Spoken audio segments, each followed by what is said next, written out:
देश में patent, trademark, इन तमाम चीजों के डाटा बेचने की बड़ी घटना आई है, जिसमें दिल्ली हाई कोर्ट ने कहा है कि कंट्रोलर जनरल के ऑफिस में हो क्या रहा है।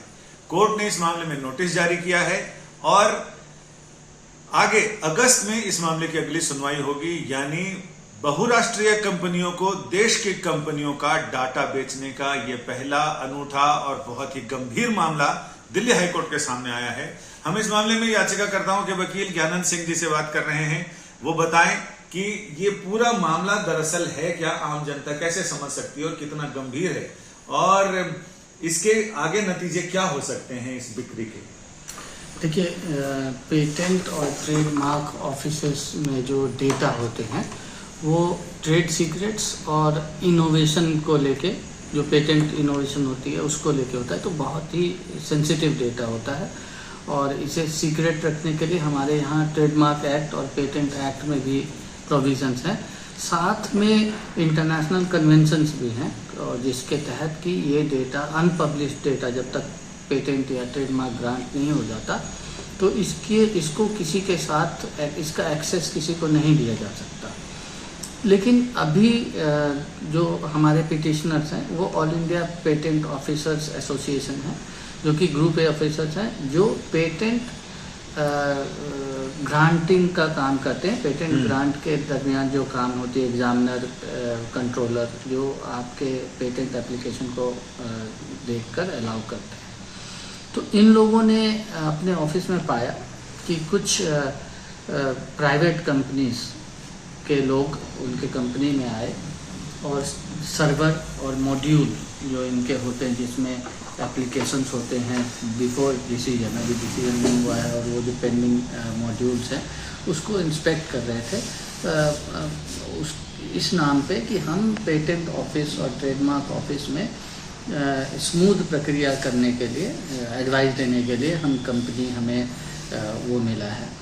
तो प्रॉब्लम ये हुआ, जब हमें ये पता चला तो हमने जो इंटरनल मेल्स थे वो हमारे पास आए, एसोसिएशन के पास आया, जिसमें पाया गया कि जो प्राइवेट कंपनी है, काइजन इंटरनेशनल नाम है, जो करीब 40 से 60 कंट्रीज में हैं और कई सेक्टर्स के इंडस्ट्री उसके क्लाइंट हैं, तो उनके लिए डेटा बहुत इम्पोर्टेंट हो जाता है।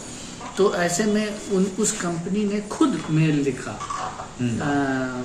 हमारे ऑफिसर्स को, जो हेड ऑफिस में आईटी हेड को, और हमारे यहाँ जो हेड्स ऑफ ऑफिसर्स डिपार्टमेंट में जो होते हैं उनका मेल आया कि हम प्राइम मिनिस्टर के, पीएमओ के, नॉट प्राइम मिनिस्टर, पीएमओ के विचार के हिसाब से आपके यहाँ ये प्रोसेस करने आए हैं। अच्छा, उसके बाद जो हमारे ये भी फर्जीवाड़ा ही था पीएमओ के नाम पे। मैं बताता हूँ। उसके बाद क्या हुआ कि जो पेटेंट में कंट्रोलर जनरल ऑफ पेटेंट होते हैं, जो इंडिया में हेड होते हैं, जो कि अभी उन्नत पी पंडित हैं, प्रोफेसर उन्नत पी पंडित, उनके ऑफिस से एक कंसल्टेंट हैं, उन्होंने भी मेल किया।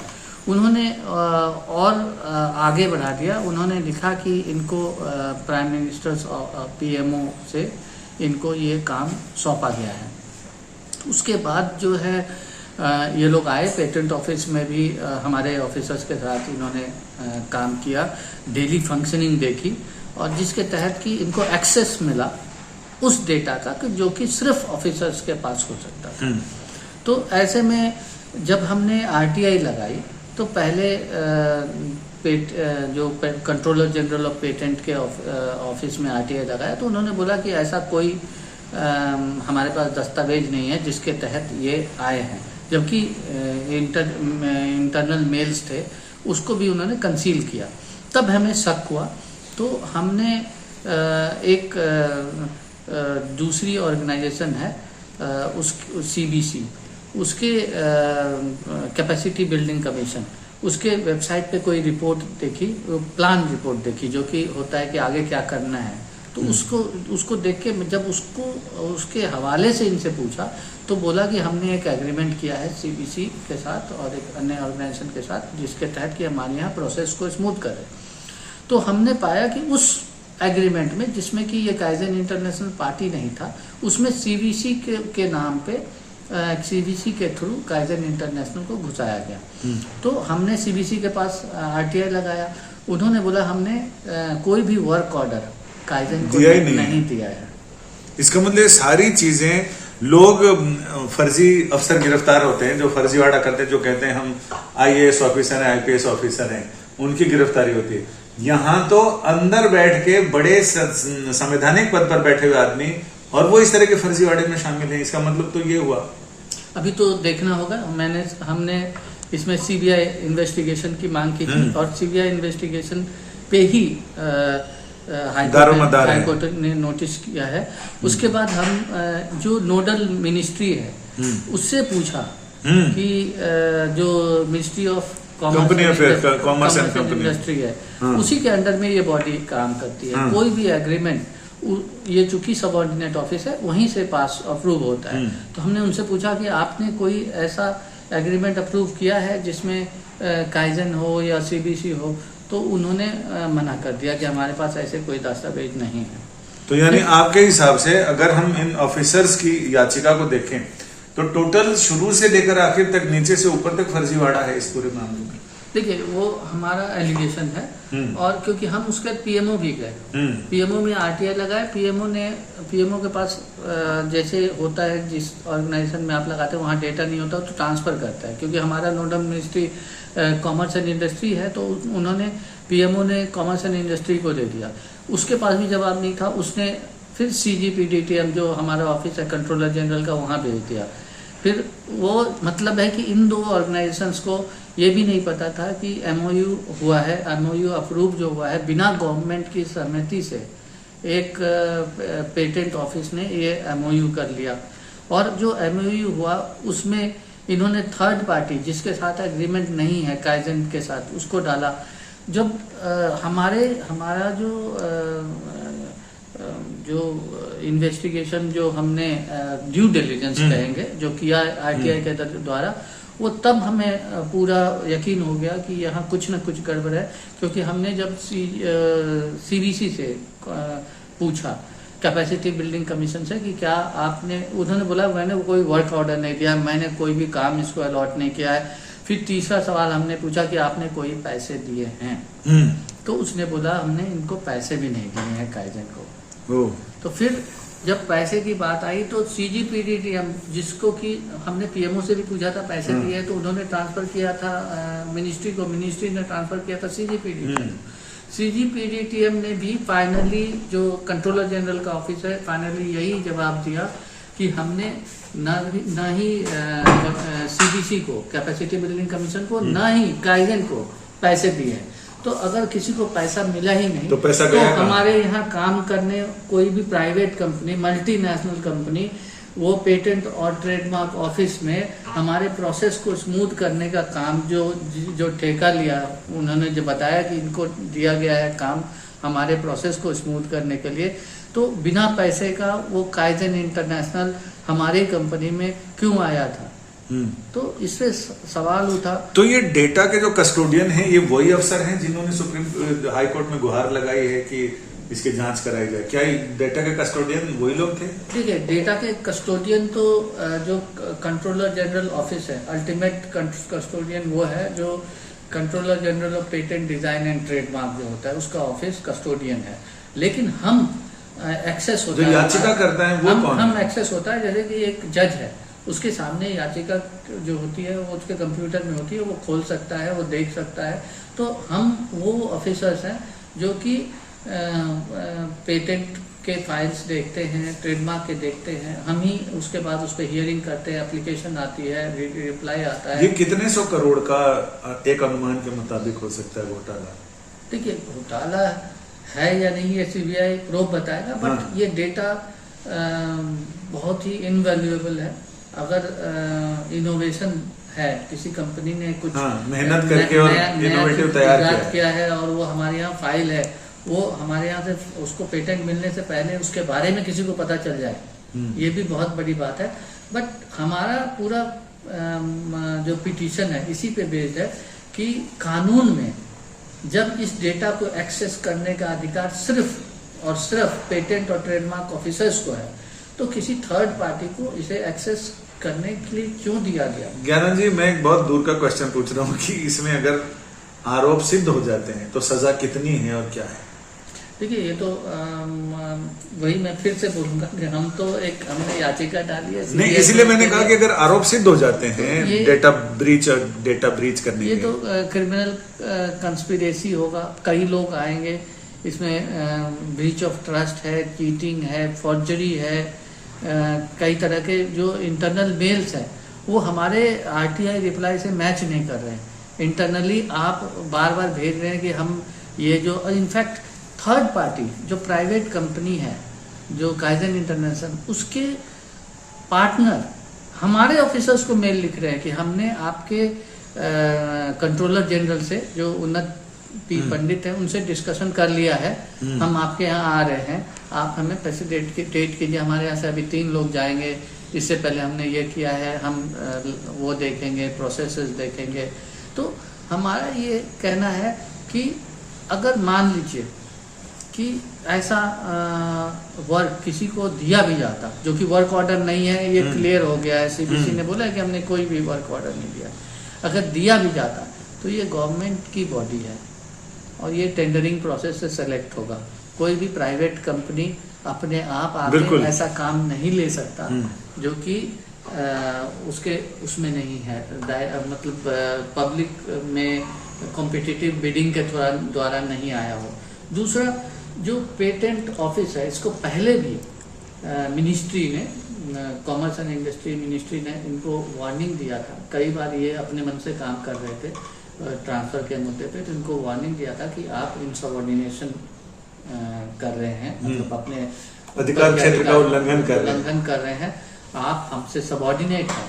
बहुत टफ लैंग्वेज में लिखा था, आप हमसे सबऑर्डिनेट हैं। मिनिस्ट्री ने ट्रांसफर किया था सीजीपीडीटीएम ने भी फाइनली, जो कंट्रोलर जनरल का ऑफिस है, फाइनली यही जवाब दिया कि हमने न ही सीबीसी को, कैपेसिटी बिल्डिंग कमीशन को, न ही काइजन को पैसे दिए हैं। तो अगर किसी को पैसा मिला ही नहीं तो पैसा गया तो हमारे यहाँ काम करने कोई भी प्राइवेट कंपनी, मल्टीनेशनल कंपनी, वो पेटेंट और ट्रेडमार्क ऑफिस में हमारे प्रोसेस को स्मूथ करने का काम जो ठेका लिया, उन्होंने जो बताया कि इनको दिया गया है काम हमारे प्रोसेस को स्मूथ करने के लिए, तो बिना पैसे का वो काइजन इंटरनेशनल हमारी कंपनी में क्यों आया था? तो इससे सवाल उठा। तो ये डेटा के जो कस्टोडियन हैं, ये वही अफसर हैं जिन्होंने सुप्रीम हाई कोर्ट में गुहार लगाई है कि इसकी जांच कराई जाए? क्या डेटा के कस्टोडियन वही लोग थे? ठीक है, डेटा के कस्टोडियन तो जो कंट्रोलर जनरल ऑफिस है, अल्टीमेट कस्टोडियन वो है जो controller general of patent design and trademark जो होता है, उसका ऑफिस कस्टोडियन है। लेकिन हम एक्सेस होता है, याचिका करता है वो कौन? हम एक्सेस होता है, जैसे कि एक जज है, उसके सामने याचिका जो होती है वो उसके कंप्यूटर में होती है, वो खोल सकता है, वो देख सकता है। तो हम वो ऑफिसर्स हैं जो कि पेटेंट के फाइल्स देखते हैं, ट्रेडमार्क के देखते हैं, हम ही उसके बाद उस पर हियरिंग करते हैं, एप्लीकेशन आती है, रिप्लाई आता है। ये कितने 100 करोड़ का एक अनुमान के मुताबिक हो सकता है घोटाला? देखिए, घोटाला है या नहीं ये सीबीआई प्रोब बताएगा, बट ये डेटा बहुत ही इनवैल्यूएबल है। अगर इनोवेशन है, किसी कंपनी ने कुछ मेहनत करके और इनोवेटिव तैयार किया है और वो हमारे यहाँ फाइल है, वो हमारे यहाँ से उसको पेटेंट मिलने से पहले उसके बारे में किसी को पता चल जाए, ये भी बहुत बड़ी बात है। बट हमारा पूरा जो पिटीशन है इसी पे बेस्ड है कि कानून में जब इस डेटा को एक्सेस करने का अधिकार सिर्फ और सिर्फ पेटेंट और ट्रेडमार्क ऑफिसर्स को है, तो किसी थर्ड पार्टी को इसे एक्सेस करने के लिए क्यों दिया गया? ज्ञानंद जी, मैं एक बहुत दूर का क्वेश्चन पूछ रहा हूँ कि इसमें अगर आरोप सिद्ध हो जाते हैं तो सजा कितनी है और क्या है? देखिए, ये तो वही मैं फिर से बोलूंगा कि हमने याचिका डाली है। नहीं, इसलिए मैंने कहा कि अगर आरोप सिद्ध हो जाते हैं डेटा ब्रीच करने ये तो क्रिमिनल कंस्पिरेसी होगा, कई लोग आएंगे इसमें। ब्रीच ऑफ ट्रस्ट है, चीटिंग है, फॉर्जरी है, कई तरह के जो इंटरनल मेल्स हैं वो हमारे आरटीआई रिप्लाई से मैच नहीं कर रहे हैं। इंटरनली आप बार बार भेज रहे हैं कि हम ये जो, इनफैक्ट थर्ड पार्टी जो प्राइवेट कंपनी है, जो काइजन इंटरनेशनल, उसके पार्टनर हमारे ऑफिसर्स को मेल लिख रहे हैं कि हमने आपके कंट्रोलर जनरल से जो उन्नत पी पंडित है उनसे डिस्कशन कर लिया है, हम आपके यहाँ आ रहे हैं, आप हमें फैसिलिटेट कीजिए। हमारे यहाँ से अभी 3 लोग जाएंगे, इससे पहले हमने ये किया है, हम वो देखेंगे, प्रोसेसेस देखेंगे। तो हमारा ये कहना है कि अगर मान लीजिए कि ऐसा वर्क किसी को दिया भी जाता जो कि वर्क ऑर्डर नहीं है, ये क्लियर हो गया है, सीबीसी ने बोला है कि हमने कोई भी वर्क ऑर्डर नहीं दिया, अगर दिया भी जाता तो ये गवर्नमेंट की बॉडी है और ये टेंडरिंग प्रोसेस से सेलेक्ट होगा। कोई भी प्राइवेट कंपनी अपने आप आके ऐसा काम नहीं ले सकता जो कि उसमें नहीं है, मतलब पब्लिक में कॉम्पिटिटिव बिडिंग के द्वारा नहीं आया हो। दूसरा, जो पेटेंट ऑफिस है इसको पहले भी मिनिस्ट्री ने, कॉमर्स एंड इंडस्ट्री मिनिस्ट्री ने इनको वार्निंग दिया था। कई बार ये अपने मन से काम कर रहे थे ट्रांसफर के मुद्दे पे, तो इनको वार्निंग दिया था कि आप इनसबऑर्डिनेशन कर रहे हैं, मतलब अपने अधिकार क्षेत्र का उल्लंघन कर रहे हैं, आप हमसे सबऑर्डिनेट हैं। बहुत टफ लैंग्वेज में लिखा था, आप हमसे सबऑर्डिनेट हैं, आप ऐसे कुछ भी वो नहीं कर सकते हमारे कंसेंट के बिना। तो अभी जो आरटीआई से आया है उसमें है कि मिनिस्ट्री का कंसेंट, अप्रूवल उस एग्रीमेंट को लेके नहीं था और फिर भी इन्होंने वो काम सौंपा उसको, जो काइजन इंटरनेशनल है, जो कि ऑफिस में आया। अब किस हद तक उन्होंने डेटा का मिसयूज किया या डेटा लिया, हम जो है एज पिटिशनर्स इतना ही बोल सकते हैं कि उन्हें डेटा का एक्सेस दिया गया, उसको वो और एक्सेस दिया गया। साथ में ये भी बोल रहे हैं उसने इस काम के लिए कोई पैसे नहीं लिए। तो कोई आदमी बिना पैसे का, वो भी प्राइवेट कंपनी, मल्टीनेशनल कंपनी, क्यों काम करेगा? तो कुछ न कुछ इसमें बात है जो इन्वेस्टिगेशन के दायरे में आना चाहिए इसको। और एक बात और है, इसी दौरान जब इन्होंने काइजन को अपने यहाँ आने दिया, मिनिस्ट्री ने इनसे कुछ एक लेटर लिखा था कुछ डेटा का एक्सेस के लिए। तो इसी कंट्रोलर जनरल ने, उन्नत पी पंडित ने एक चिट्ठी लिखकर उनको बोला था कि हम कानून का पालना करेंगे, आप हमसे, हम सबऑर्डिनेट बॉडी हैं, बट डेटा हम ट्रेडमार्क एक्ट और पेटेंट एक्ट में हम बाध्य हैं कि सिर्फ ऑफिसर्स हमारे देख सकते हैं, आप इस पे एक्सेस इनका नहीं ले सकते। आपका बहुत बहुत शुक्रिया। यानी फिलहाल दाल में काला तो है। याचिकाकर्ताओं ने कोर्ट को अपने सबूत और अपने तथ्यों के आधार पर यह बताया है कि दाल में काला है। अब कोर्ट के आदेश हो जाए तो सीबीआई ये पता लगाएगी कि दाल में काला कैसा है, क्या वो जेन्युइन मसाला है या फिर पूरी दाल काली है। यानी बात निकली है तो दूर तलक जाएगी। और ये भी बता दें आपको कि उन्नत पी पंडित, इनकी नियुक्ति को लेकर भी कोर्ट में मुकदमा चल रहा है, जिसमें यह कहा गया कि इनके बैकडोर एंट्री की गई है और सरकार ने ऐसे आदमी को उन्नत पी पंडित के रूप में कंट्रोलर जनरल बनाया है जो उन अर्हताओं को, योग्यताओं को पूरा नहीं करता। तो यानी कुल मिलाकर जब बात निकलेगी तो उनकी नियुक्ति तक भी जाएगी और इस डेटा ब्रीच की जांच तो होगी ही।